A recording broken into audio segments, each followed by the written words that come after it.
Mr. Donuts, abiertos las 24 horas, presenta. El ministro de Hacienda, Carlos Cáceres, está con nosotros. Mientras el gobierno se muestra optimista con la aprobación del presupuesto general de la Nación, hay otros que no lo están o no están satisfechos. Veamos, ¿quiénes son? Es un presupuesto equilibrado, austero y necesario. Estas características fueron suficientes, según el secretario de Gobernabilidad, para que 56 diputados aprobaran el presupuesto de la Nación para el próximo año. Esto no es una aprobación que favorece a X gobierno, porque siempre se piensa eso, para el pueblo salvadoreño, porque ahí están las proyecciones fundamentales que hemos establecido para garantizar este proceso. Pero no todos están satisfechos con la aprobación del presupuesto general de la Nación para el próximo año. La Asociación Nacional de la Empresa Privada criticó que algunas partidas no fueron estudiadas con atención. La ANEP describe el presupuesto como un documento desfinanciado. Al final van a salir con que necesitan más financiamiento, más deuda que tendremos que pagar todos los salvadoreños. Y para poder pagar las deudas, eso implica obviamente que más adelante van a tener que buscar los recursos. Y El Salvador ya no aguanta, ¿verdad? Ya lo dijo el presidente del Banco Central, que ha calculado un crecimiento de entre 2.6 y 2.8. Desde ese punto de vista, por lo tanto, el presupuesto se calculó a partir de ahí. No es un presupuesto desfinanciado, ni es un presupuesto desbalanceado. La oposición también hizo señalamientos. Arena considera que lo aprobado llevará al país a contraer más deuda, pero lo que digan los adversarios parece no intimidar al FMLN. Que de cada $100, digámoslo así, de gasto que tiene este presupuesto, 22 van a venir de préstamos. Es como que si uno tuviera un presupuesto en su casa, digamos, de 100, pero cada vez que le entrega los $100 a la esposa, que es la que maneja el presupuesto, 22 de esos $100 los tuvo que ir a sacar de un sobregiro. Yo lo que cuestiono es la falta de colaboración de un partido que se dice principal partido de oposición, porque quiere decir que según su criterio no hay que pagarle a los empleados su salario, no hay que invertir en educación, no hay que invertir en seguridad, no hay que invertir nada. Para el gobierno, la aprobación del presupuesto significa seguridad fiscal. Sus detractores opinan todo lo contrario, y es que ven un ejercicio fiscal que no está pegado a la realidad económica del país. Con imágenes de Juan Castellanos, Julio Guevara, Noticiero Hechos. Todas las dudas respecto al tema del presupuesto, la composición del presupuesto general de la Nación, cómo quedó conformado, bueno, si está financiado o no, lo vamos a evacuar esta mañana con el ministro de Hacienda, Carlos Cáceres, y también vamos a preguntarle sobre esto que ha sido ya titular por lo menos de 2 medios de comunicación impresos en los últimos días. Estamos hablando de esto que ha dicho el Partido Arena incluso, ¿no? Y que lo ha recogido también otros medios de comunicación, del aumento al IVA, posible aumento al IVA. De hecho, el presidente de la ANEP, Jorge Dabú, dice que a mitad del año 2015, servicios, menos servicios o más impuestos, son más o menos las alternativas que tiene el gobierno, dice. Ministro Cáceres, bienvenido, muchas gracias por estar con nosotros esta mañana aquí en Canal 12. Bueno, primero déjeme saludarlo y saludar a su amable teleaudiencia. Siempre me alegra mucho estar con usted sabe que lo apreciamos mucho. Gracias, ministro. Coménteme un poco cómo quedó al final el presupuesto general de la Nación y sobre todo coménteme, cuando se habla de financiado el presupuesto, ¿qué es lo que señala el Partido Arena y cómo lo presentó el gobierno? Porque el gobierno insiste en que es un presupuesto bien sustentado, ¿no? Bueno, primero déjeme darle las gracias a los diputados, 56 diputados, mayoría calificada, que aprobaron el presupuesto y que nos acompañaron en la discusión. Este presupuesto no es cierto que no se haya discutido, ahora ese es lo que siempre se menciona. Se presentó a la consideración de la Asamblea antes del 30 de septiembre, tal como lo manda la Carta Magna, y ha estado en discusión prácticamente mes y medio, más de mes y medio en la Comisión de Hacienda, se recibieron a todos. Entonces déjenme agradecerle a todos los partidos porque votaron, y también al partido de oposición déjenme decirle de que se suba a este presupuesto y que trabajemos en conjunto para que la ejecución del presupuesto sea buena. Yo creo que El Salvador merece esto. La aprobación hay que celebrarla porque genera mucha predictibilidad para la nación entera, tanto a nivel de de la inversión pública que está contenido en él, como también a nivel de los programas sociales. Ya a partir de ahora los diferentes ministerios están trabajando para establecer los procesos licitatorios, de manera de que los medicamentos, los insumos médicos, el paquete escolar, el paquete agrícola, ya tengamos un mes de adelanto en las licitaciones para que vengan a tiempo. Así es que da predictibilidad, da rumbo al país, es un buen instrumento. No es cierto que esté desfinanciado, el presupuesto contiene estimaciones y ahí podemos variar la forma de cómo estima uno y cómo estima otro. Parte de la estimación del crecimiento económico, el crecimiento del Banco Central lo ha estimado entre 2.2 y 2.6. Déjeme decirle de que nosotros hemos trabajado con 2.2, sin embargo el Fondo Monetario Internacional validó el crecimiento para el año entrante en 2.25. ¿Y eso lo sabe el partido de oposición? Eso lo saben todos aquellos hombres de buena fe y mujeres de buena fe que quieren construir patria. Entonces, ¿qué les puedo decir?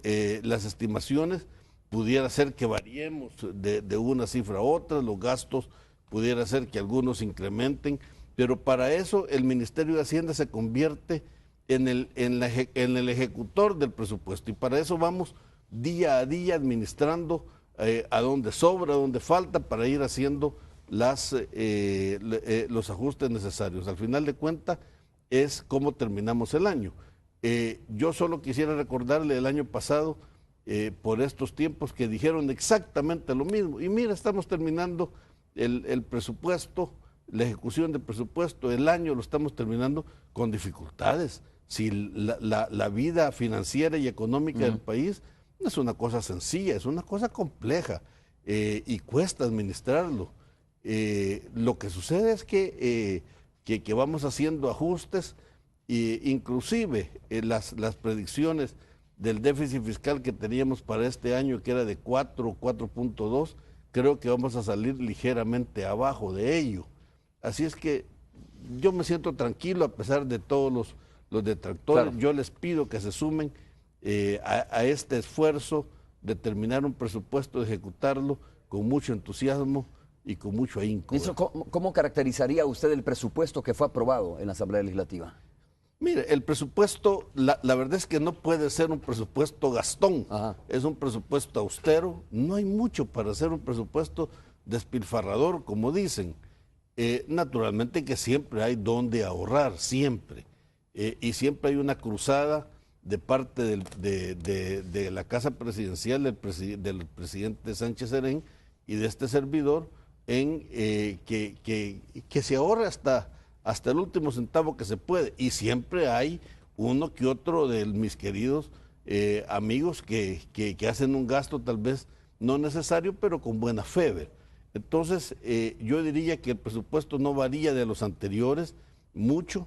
No hay bastante. Mire, el 75% del presupuesto ya está definido por ley. Entonces, ¿qué nos queda? El 25%. Cuando dice por ley, es porcentajes atribuidos a algunas carteras ahí directamente. Usted ve, por ejemplo, el 8% va para el FODES, el 6% va para la Corte.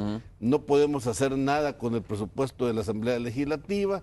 Los sueldos y salarios ya están definidos, los subsidios están definidos, el pago de la deuda está definido. Entonces, nos queda únicamente el 25% y ahí ajustamos uno que otra contrapartida, otro que otro gasto en programas sociales. Entonces, no hay mucho de dónde variar, ver. Lo que sí, que las interpretaciones siempre son a la orden del día, ver. Claro. Ministro, estoy revisando algunas de las declaraciones del partido de oposición, el Partido Arena. Donato Baquerano, cuando se aprobó el presupuesto en la Asamblea Legislativa, dijo que esto significaría implementar, ya vamos a hablar de eso, más impuestos, decía, y pedía, por supuesto, más discusión, pero dijo también que no están incluidos en el presupuesto los subsidios. Explíqueme usted si están o no están incluidos, o qué significa esta situación, ¿no? ¿Por qué el Partido Arena está diciendo que no están incluidos los subsidios, lo que significaría engrosar más los gastos del Estado, o la inversión del Estado, como se le quiera llamar? Los subsidios siempre están incluidos, al menos lo que nosotros interpretamos que se va a gastar en subsidios. Por ejemplo, el subsidio al transporte está incluido en la contribución del Cotrans. Son más o menos 3,5 millones al mes de dólares al mes que se le pasan al Viceministerio de Transporte para que ellos lo repartan de acuerdo a la ley. El subsidio del gas son más o menos unos 8 millones de dólares que se le pasan al Ministerio de Economía y ellos manejan el subsidio en la forma como está establecido por las disposiciones generales. Ahora, ellos dicen la energía eléctrica no está. Lo que pasa es que ellos solo ven el presupuesto del órgano ejecutivo en la parte del gobierno central.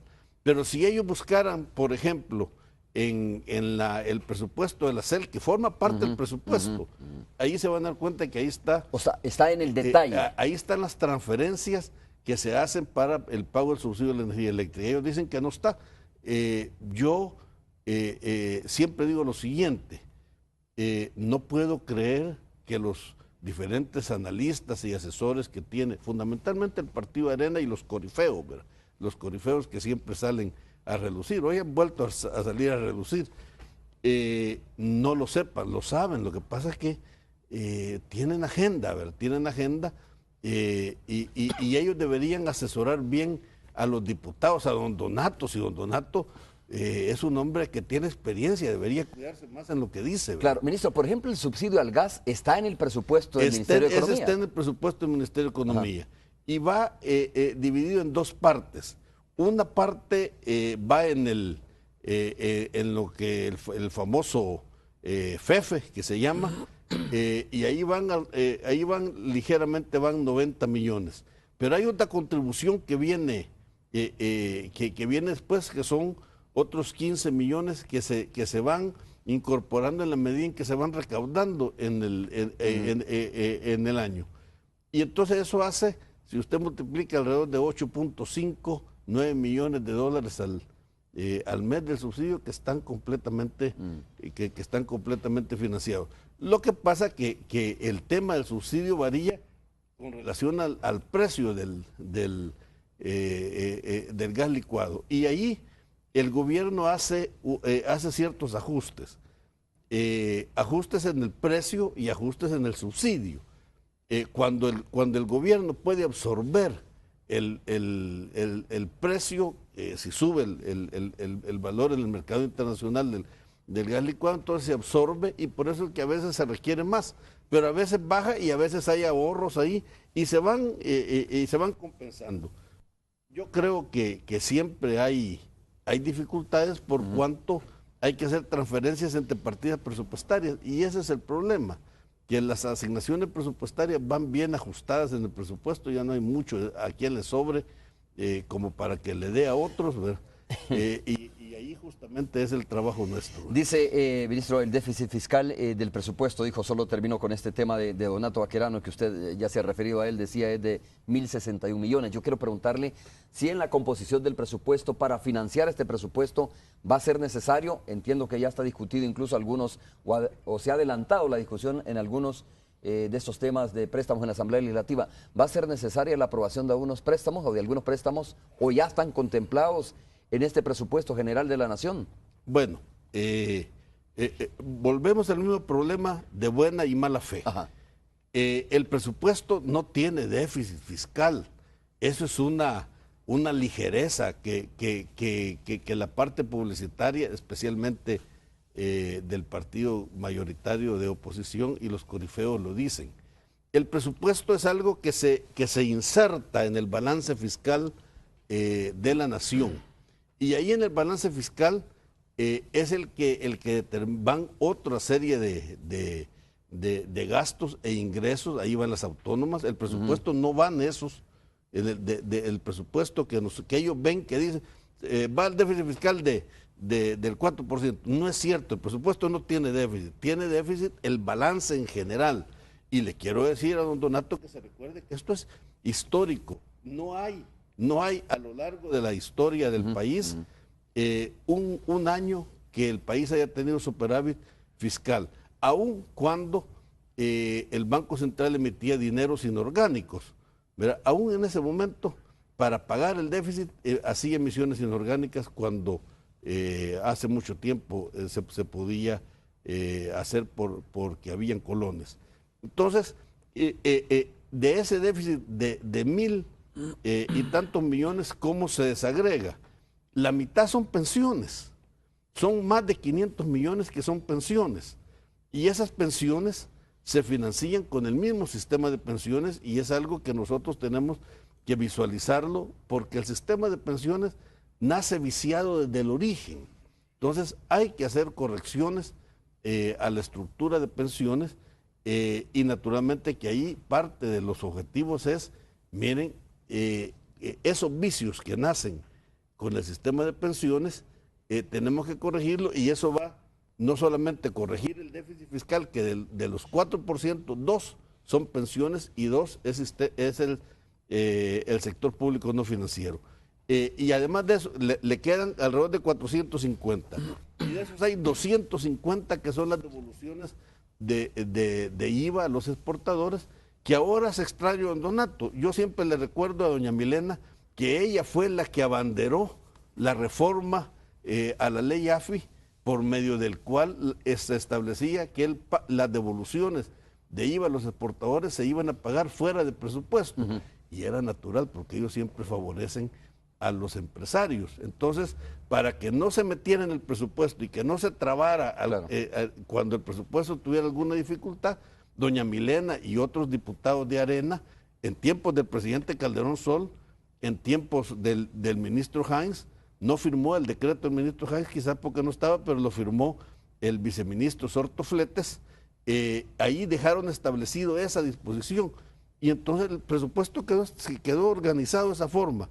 Las devoluciones de IVA a los exportadores se pagan fuera del presupuesto. No están en el presupuesto, pero están en el balance fiscal, y ahí son otros 250 millones.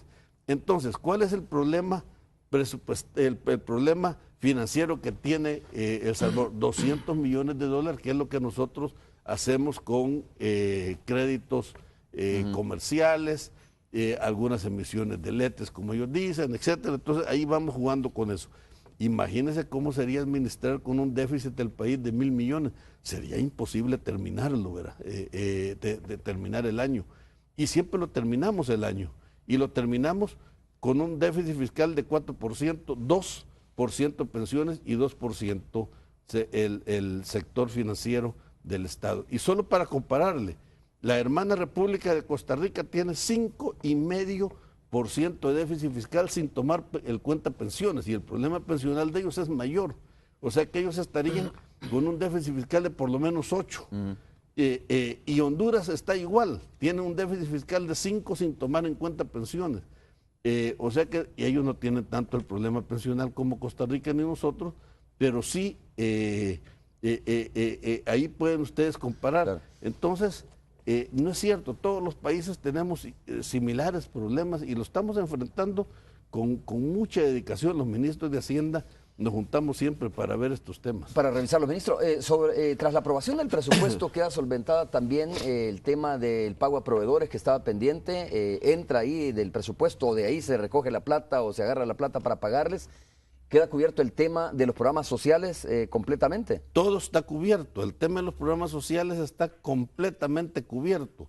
Y déjenme decirles de que el tema de los proveedores que tanto problema genera, nosotros nos tomamos alrededor de 60 días después que llega el requerimiento del Ministerio de Hacienda. Lo que pasa que entre lo que el proveedor le manda al ministerio y el ministerio nos manda a nosotros, hay alrededor de unos 30, 45 días más, y eso es lo que el proveedor dice: mire, yo entregué mi producto tal fecha, pero entre lo que él manda la factura, se revisa y lo mandan al ministerio, han transcurrido 30, 45 días, y nosotros nos tardamos 60 días más, o sea que estamos en tiempo similar a lo que pagan los grandes supermercados y los grandes almacenes acá.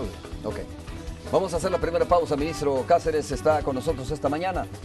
Cuando regresemos vamos a preguntarle, es de carácter obligatorio más bien, después de que haya aparecido este titular o estos titulares en los medios de comunicación, ¿no? Vamos a preguntarle sobre el tema de los impuestos, de lo que podría pasar a medio año, como dice el presidente ANEP, recientemente lo acaba de decir, que a mediados del próximo año quedan dos alternativas según él.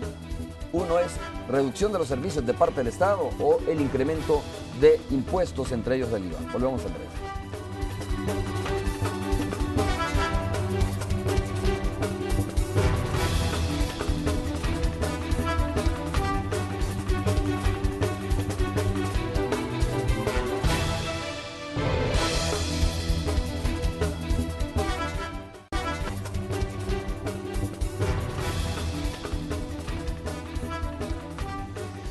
No solo ha sido diputados, bueno, Mariela Peña Pinto, no solo ha sido ella, sino también otros diputados del Partido Arena han señalado o han dicho que al gobierno no le quedará más alternativa el próximo año que aumentar el IVA o aumentar o revisar los presupuestos. Nadie habla de una reforma fiscal, sino más bien directamente del tema del aumento al IVA o de más impuestos.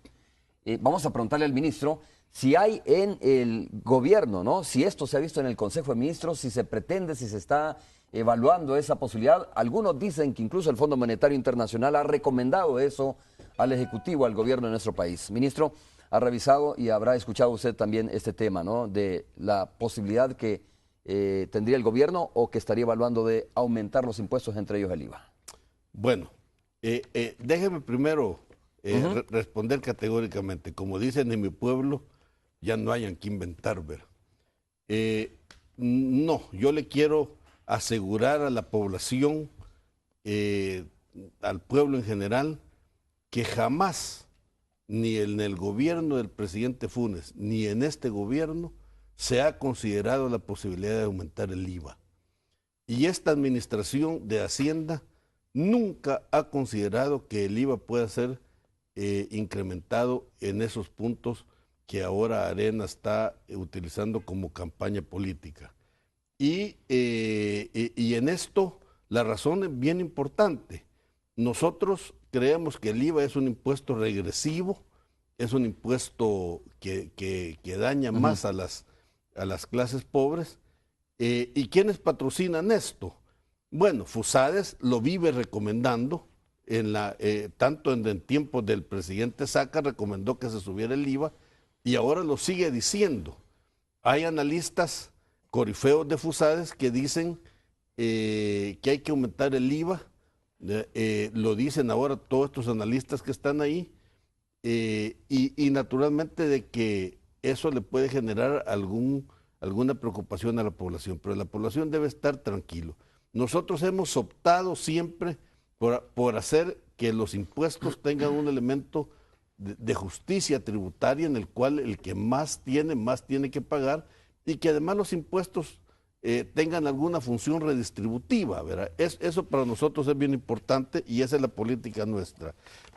Nosotros en esto quiero expresarles de que recibimos en el año 2008 que el 65% de los tributos correspondían a impuestos indirectos que pagaba la población, especialmente el IVA.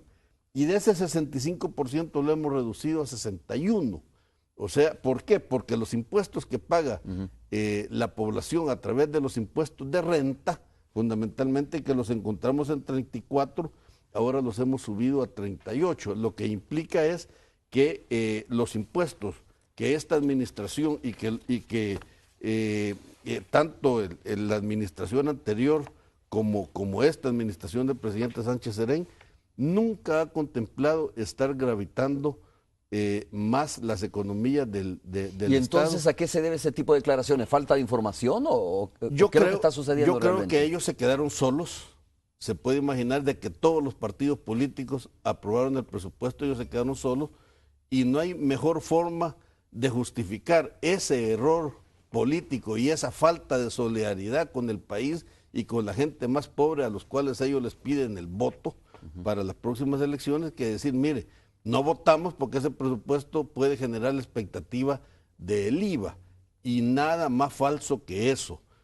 Lo que me extraña es que ayer salió la prensa gráfica, lo voy a decir con nombres, hoy lo saca El Mundo, seguramente mañana lo va a sacar el otro periódico matutino, y mire qué que no puedo calificar la madera de ahora del diario El Mundo, pero dice, aunque el Ministerio de Hacienda y el gobierno dicen que no van a proponer el IVA, algo así dice, los partidos políticos no darán el voto. ¿Y cómo lo van a dar si nosotros no lo vamos a proponer? Se necesita ser poco vivo, ¿verdad?, para decir, mire, si el gobierno no lo va a proponer, el partido no lo va a proponer y los partidos es que políticos deja entrever como que es un hecho, como que el gobierno lo va a plantear. Entonces, yo creo que tenemos ese titular de Diario El Mundo, solo para revisarlo, ¿no? Y me da sentimiento, porque le digo que el Diario El Mundo yo lo sigo, tiene cosas muy positivas. Ajá. Por ejemplo, el editorial que sacó Juan José Borja la semana pasada, tenía años de no leer una cosa que realmente valiera la pena, pero creo que deberían tener más cuidado. El editor, don Alvarito Cruz Roja, debería tener más cuidado en cómo pone las maderas, pues yo creo que eso es así, ¿verdad? Y vamos a ver el de mañana en el otro periódico, porque se turnan, ¿verdad? Oiga, ministro, ¿es cierto o no es cierto que el Fondo Monetario Internacional, independientemente de que, digamos, los países de Latinoamérica o Centroamérica, como usted lo quiera ver, independientemente de que ellos tomen la decisión, el país es soberano para decir si sube o no sube el IVA, sí, va a buscar otro tipo de medidas, porque ya vamos a hablar de eso, pero es cierto que en algún momento el Fondo Monetario Internacional sugirió al gobierno subir el IVA? A ver, yo quisiera que me diera un par de minutos para que explicara qué pasa con el fondo. Ajá. El fondo, nosotros tuvimos un acuerdo desde el 2010, 2011, 2012 y terminó el 2013. El 2013 el acuerdo se terminó, era por 3 años, un acuerdo precautorio que implicaba la posibilidad de unos préstamos que no se necesitan en el país porque esos préstamos van para corregir el comercio exterior y bueno, si quiere vemos eso primero. Es que estaba pidiendo la portada. Partidos no darán sus votos para subir el IVA. Sí, claro, dice... y no lo van a dar porque nosotros no lo vamos a proponer. Pero mire el título de abajo, que no lo alcanzo a leer, que es ahí donde... Yo le leo la parte que dice, según Arena, el FMLN quiere que la tasa pase de 13 al 15%. Y más abajo dice, aunque el FMLN y el gobierno aseguran que no plantearán elevar la tasa del impuesto, dice, el resto de partidos ya adelantó que no van a dar sus votos por tal medida, dice. No necesitan los queridos partidos de oposición, no necesitan emitir ese comentario. La respuesta de ellos hubiera sido, mire, pero si el gobierno no lo va a proponer, si el partido FMLN no lo va a proponer, ni nosotros no lo vamos a proponer, el único que queda es Arena. Y en esto quiero decirles que a mí han llegado presidentes de bancos, grandes empresarios que me dicen, pero mira, Carlos, ¿y por qué te molestas en andar poniendo impuestos directos a las propiedades, a las operaciones financieras, a la renta? Si el IVA es bien fácil de recaudar, me dicen los grandes empresarios. FUSADE lo dice Funde, y lo dicen todos los otros economistas, entre paréntesis, independientes. Entonces, y nosotros le decimos, no, porque el IVA no es un impuesto justo, es un impuesto regresivo que daña a las clases populares. Bueno, volvamos al tema del Fondo Monetario Internacional. Eso queda, yo creo que la población debe quedar, y ojalá que el otro tercer periódico no saque mañana, porque va a perder su tiempo. Mejor que saque cosas positivas como el editorial de don Juan José Borja, tan bonito y tan bien hecho, ¿ver? Que ojalá quisiera ver ahí un editorial de esa naturaleza. ¿Ver? Bueno, el fondo... ahora dicen la gente que nos quitaron el acuerdo. No. Yo cuando terminó el acuerdo, yo era partidario de seguir con un nuevo acuerdo, una extensión. Era partidario, a pesar que el mismo fondo nos decía que no era necesario tener un acuerdo porque no necesitábamos ese dinero. Nosotros podíamos tener problemas de naturaleza fiscal, no del sistema financiero ni del comercio exterior, que es lo que el fondo cautela. Entonces, yo era partidario por el tema de las elecciones, pero no tuvimos y no fue necesario. Y ahora yo soy partidario de no tener acuerdo con el Fondo Monetario. ¿Por qué?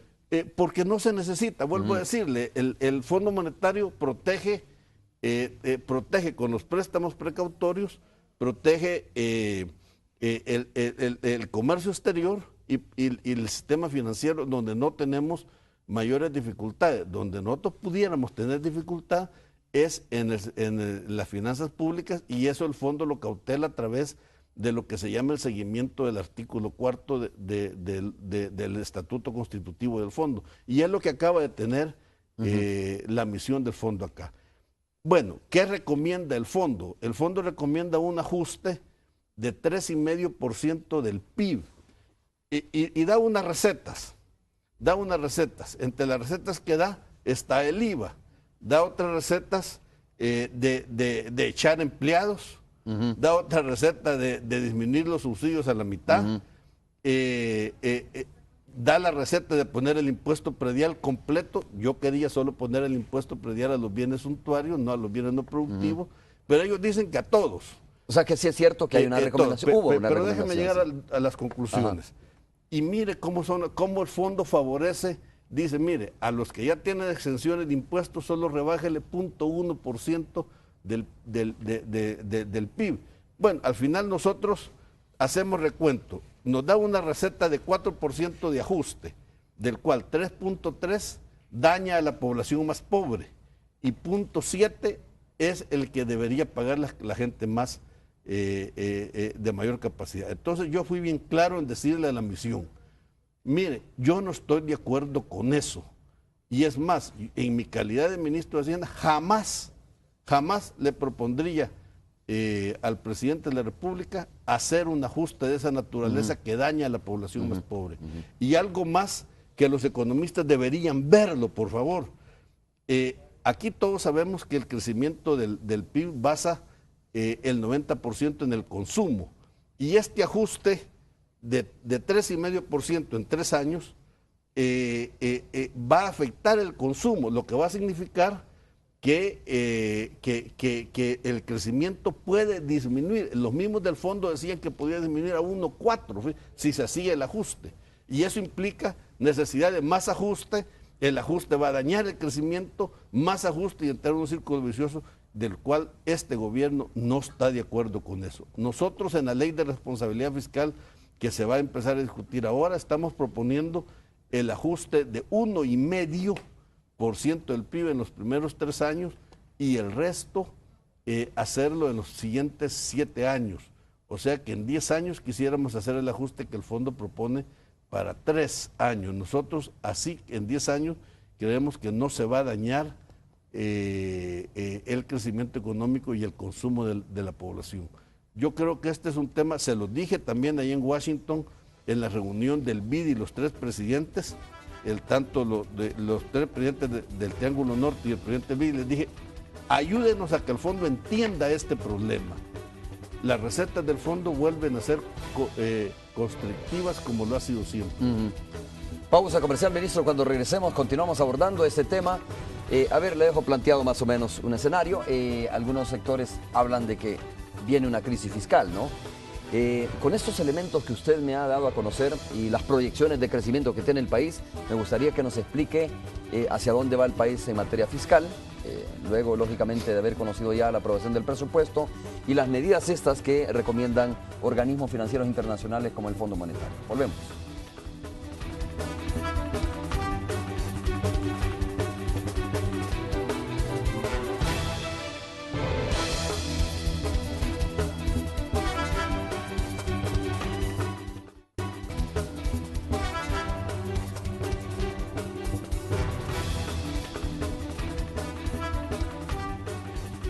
Estamos conversando con el ministro de Hacienda, Carlos Cáceres. En breve vamos a ir al enlace con la Radio 109, pero antes, bueno, ministro, ¿qué le diría a usted a aquellas personas o a aquellos analistas económicos, ¿no? O los partidos de oposición o el principal partido que dice de repente se avecina el próximo año, dicen, una crisis fiscal, sobre la base supuestamente del crecimiento que puede lograr el país, sobre la base del endeudamiento que tiene el país y sobre la base de las necesidades que tiene el país, que por supuesto cada vez son más. Cuando se contrata más elementos de la policía, por ejemplo, se requiere de más fondos para pagar. Cuando se contrata más médicos para los ecofamiliares, se requiere de más recursos para poderles pagar. Si más niños van a la escuela, o a las escuelas, que ojalá que así sea, que haya más cobertura escolar, pues más niños necesitan zapatos, uniformes, etcétera.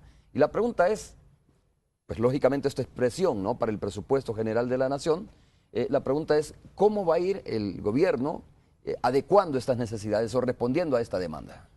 Bueno, la verdad es que sí, todo eso está incorporado en el presupuesto mayores policías, todas las promociones que salen de la academia se incorporan. Ajá. Todo lo que es la reforma de los hospitales, ahí vamos a completar el personal que necesita maternidad y la consulta externa del Bloom, y además vamos a atender el Hospital de la Unión que ya va a empezar a funcionar medio año, están contemplados, y los maestros también, todo el sistema de educación de tiempo pleno están contemplados ahí, y yo creo que en eso no se puede escatimar recursos. Yo quiero decirle a la población que se sienta tranquila, y vuelvo a decir lo mismo que les he dicho. La finanza pública es un tema complicado, es difícil, pero no están más complicadas que el 1 de junio del año 2009.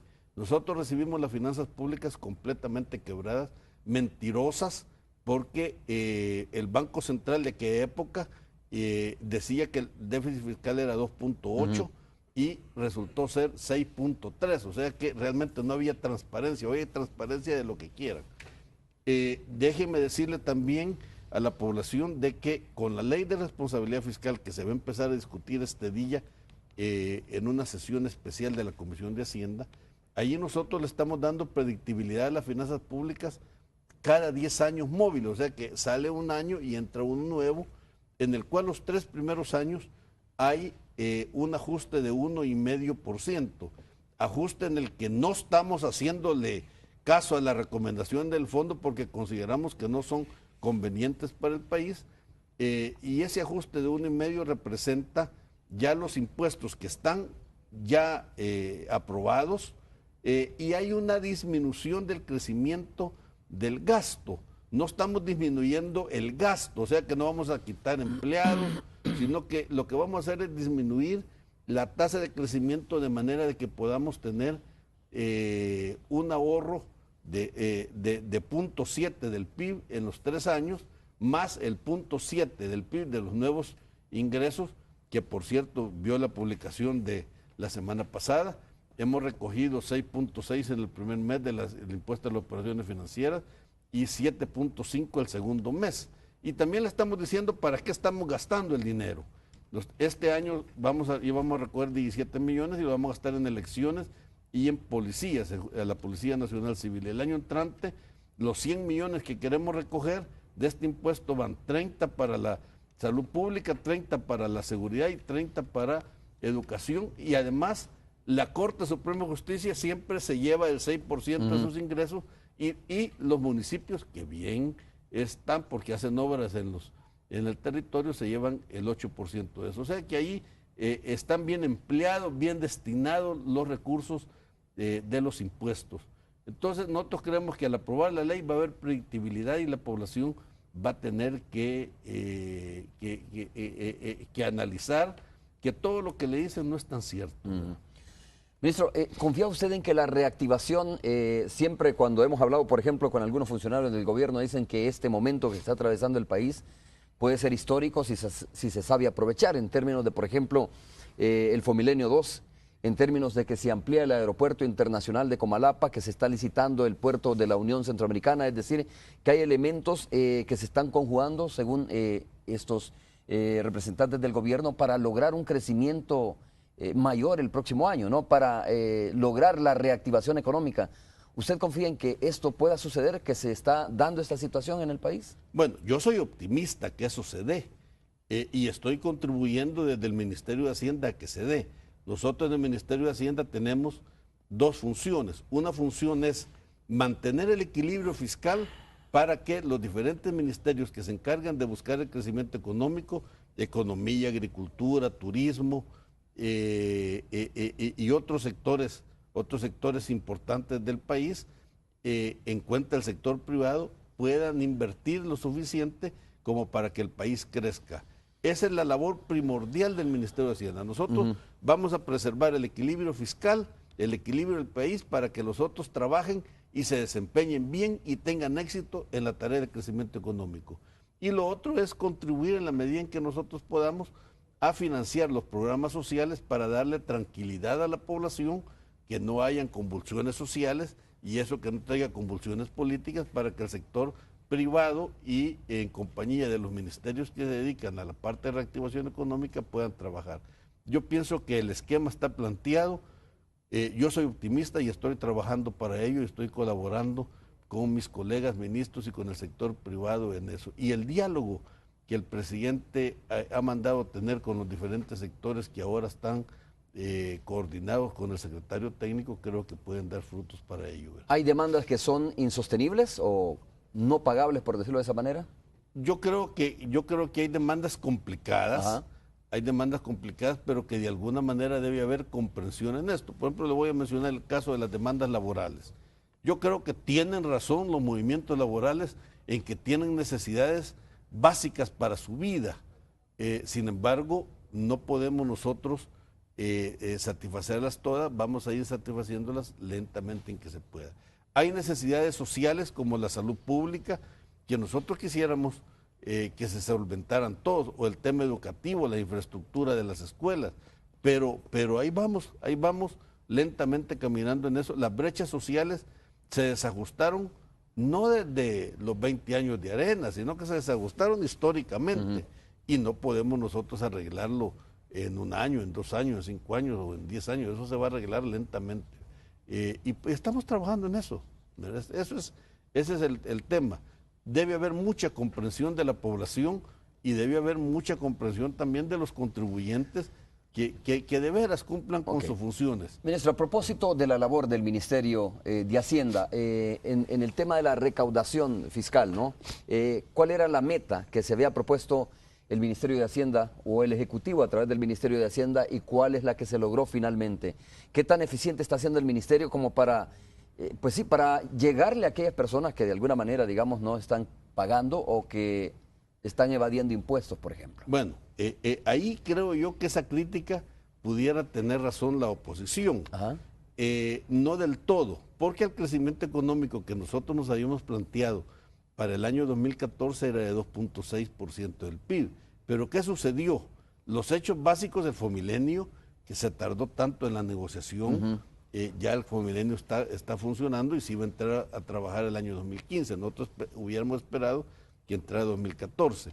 Y los grandes proyectos estratégicos pensábamos que iban a entrar el 2014 y van a entrar hasta el 2015, el puerto, el aeropuerto, la infraestructura y todo eso. Entonces ahí sí tuvimos un poco menos de 250 millones de ingresos, pero también quiero decirle que también hemos bajado los gastos en esa cantidad. En la misma cantidad que los ingresos no llegaron, en esa medida los gastos también no se realizaron. Entonces, por eso es que nosotros tenemos una proyección muy conservadora de ingresos para el año entrante. Lo que pasa es que ellos hablan de 360 millones que no se van a cumplir. Y fíjese cómo son. Por cada 1% de crecimiento del PIB planteado son 110 millones de recaudación. Tenemos 2.2, más o menos de esos son 220, 240 millones. Más 100 millones del impuesto a las operaciones financieras, estamos hablando de ya 340. Más la amnistía fiscal que ya llevamos alrededor de 22 millones de dólares, que son ingresos que como vienen, la gente paga plazos, los ingresos van a tenerse que dar el año entrante, creemos que vamos a llegar a la meta de los 360.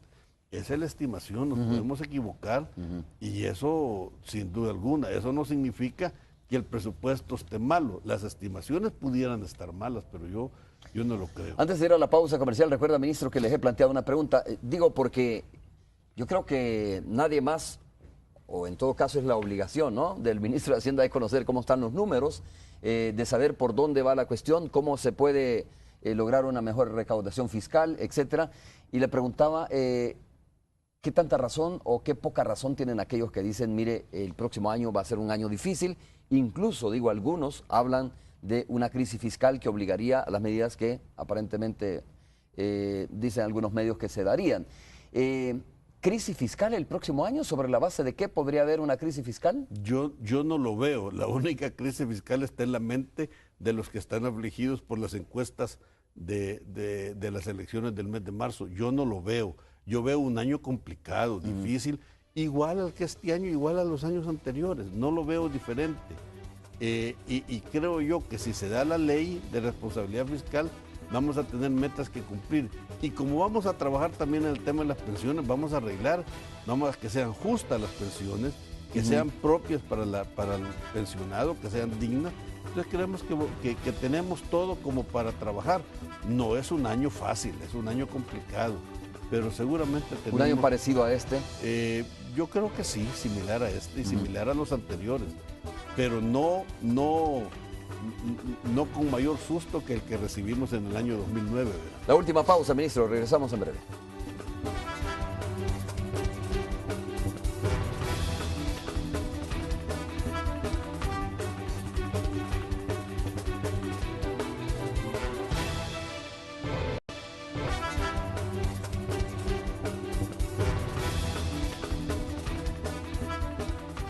Para ir terminando, vamos a saludar a Tony Cabezas en la radio 109. Sin duda, Tony tendrá preguntas para el ministro de Hacienda. Tony, buenos días nuevamente. Romeo, buenos días y bienvenido a la frecuencia de Radio 109 al ministro Carlos Cáceres. Bueno, la pregunta es la de rigor que me imagino ya hiciste tú, pero para efectos de nuestra audiencia, ¿sí? Pues ha sido rumor, ha sido titular incluso de periódicos, lo decíamos más temprano, el FMLN dice que es una campaña de arena, ¿verdad? Para ocultar el hecho de que no votaron por el presupuesto general de la nación. Arena dice que no, que este gobierno pues ya no puede con las finanzas y que hay que pasar el IVA del 13 al 15%. ¿Qué es lo que podría pasar, ministro? Bueno, yo quiero reiterarle lo que ya le dije a la audiencia del Canal 12, que el pueblo esté tranquilo, que durante el tiempo que este servidor ha estado en la administración del Ministerio de Hacienda y con tanto el anterior presidente como este, jamás, pero jamás se ha considerado hacer un incremento del IVA. Y la razón es fundamental. Eso daña a la población de más bajos recursos, es un impuesto regresivo, lo quiere Fusades, lo quiere Arena y los grandes patrocinadores de Arena, a mí presidentes de bancos, los grandes empresarios, dueños de supermercados, me han dicho que por qué no pongo el IVA, que es más fácil de recaudarlo a que yo esté tratando de que paguen impuestos a las operaciones financieras o a las casitas de recreo. Y yo le digo de que este país, los impuestos deben de ser no solamente justos tributariamente, sino que también una función redistributiva, que el que más tiene debe contribuir. Así es que yo vuelvo a reiterarle, es bien triste que los medios de comunicación escrita, ayer en la prensa gráfica, hoy El Mundo, ya comentamos el titular que usted lo vio, dice, aunque el gobierno y el FMLN no van a proponer el IVA, los partidos no van a votar, y claro, no van a votar porque nosotros no lo vamos a proponer. Ese es algo que lo está proponiendo las derechas de este país, y para generarle miedo a la población, pero yo debo de asegurar de que no estamos considerando, antes de poner el IVA, hay que considerar todos aquellos impuestos que el presidente Cristiani le quitó a los que más tenían, y ni siquiera eso estamos considerando, fíjense. Bueno, dice usted, lo quiere Fusades, lo quiere el empresariado, cierto sector del empresariado dijo, y lo quiere Arena.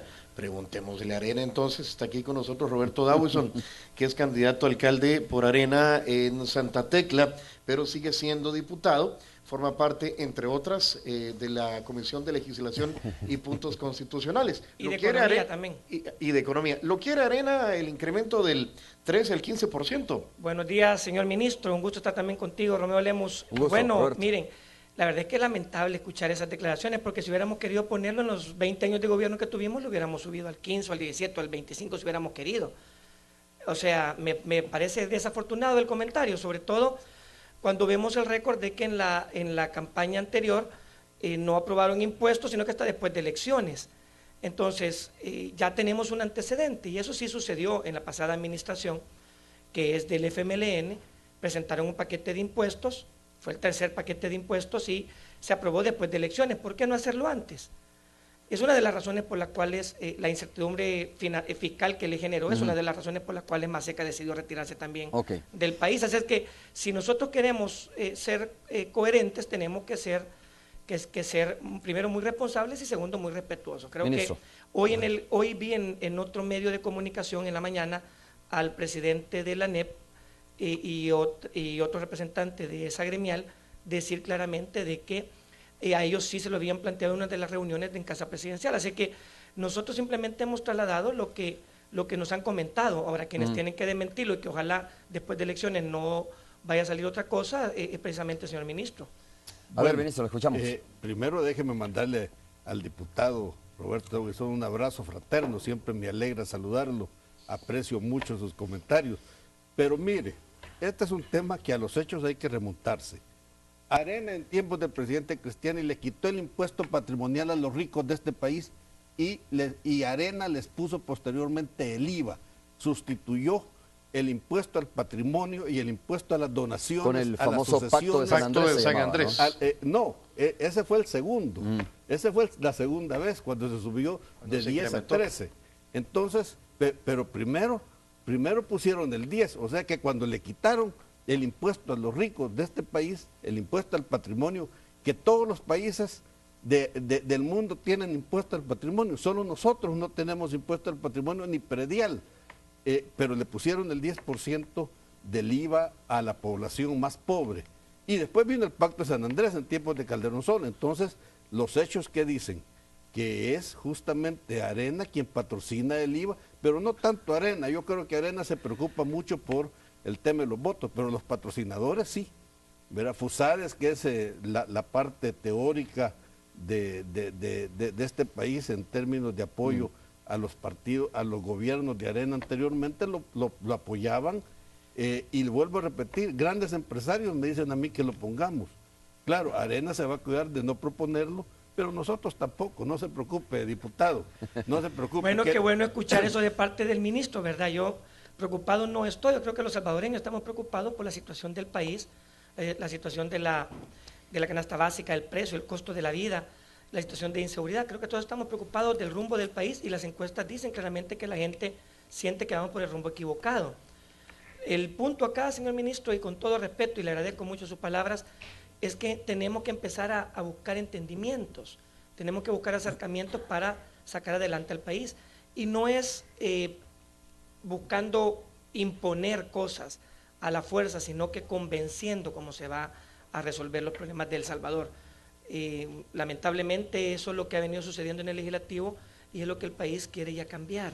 Ahora, Roberto, ¿no se puede hablar de entendimiento cuando la mayoría de partidos políticos votaron a favor del presupuesto? Se supone que es la mayoría, ¿no?, la que toma la decisión. En este caso no fue por consenso, pero por lo menos los demás partidos acompañaron este tema del presupuesto. No, por supuesto, si es que ahí hay un tema de que si hay un acuerdo mayoritario, pues lo adoptan, pero el tema es cómo llegan a ese acuerdo, porque las visitas de distintos ministros todavía no habían terminado para hablar del presupuesto, todavía no se agendó en la semana anterior el tema del presupuesto en la reunión de la Comisión de Hacienda y de repente aparecen votando. Entonces el acuerdo no fue dentro de la Asamblea, sino que fue fuera de la Asamblea, lo cual es bastante irregular, ¿verdad? Eso no abona la transparencia ni al clima de convivencia, Tony, y de entendimiento que debemos de buscar todos. Muy bien, sí. Roberto, gracias por tu respuesta. Tony, tengo que ir terminando el enlace. Me quedo pendiente ahí porque es que como que se han invertido las situaciones. Hoy Arena dice que el presupuesto va desfinanciado, ¿verdad? Pero también en el pasado el FMLN decía que los presupuestos de Arena también estaban desfinanciados.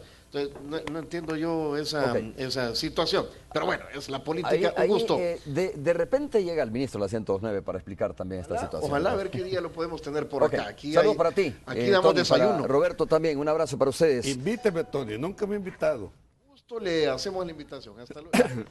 Alcancé a decir que dice que sí, que lo van a hacer la invitación. Vamos a hacer una pausa, nosotros regresamos ya para el cierre. Bueno, no, me dicen que estamos terminando, ministro, quiero agradecerle entonces por haber estado con nosotros. Pues lógicamente es importante discutir esos temas, ¿no?, ventilarlos a la luz pública y queda claro, el compromiso queda del Ministerio de Hacienda, del Ministro de Hacienda, del Ejecutivo a través del Ministro de Hacienda, de que no habrá una propuesta del incremento al IVA. Y mientras tenga que seguirlo aclarando, porque los medios escritos lo siguen diciendo, yo esperaría que usted y su noticiero ya no lo digan. Al menos ya es ganancia, pero aprecio mucho su tiempo. Muchas gracias, ministro, por haber estado con nosotros. Un gusto haber conversado con usted esta mañana. Ya vamos al final, gracias por habernos sintonizado. Los invito a que nos sintonicen mañana a las 5:30. Es todo, buenos días. Gracias por haber estado con nosotros y comenzar la semana.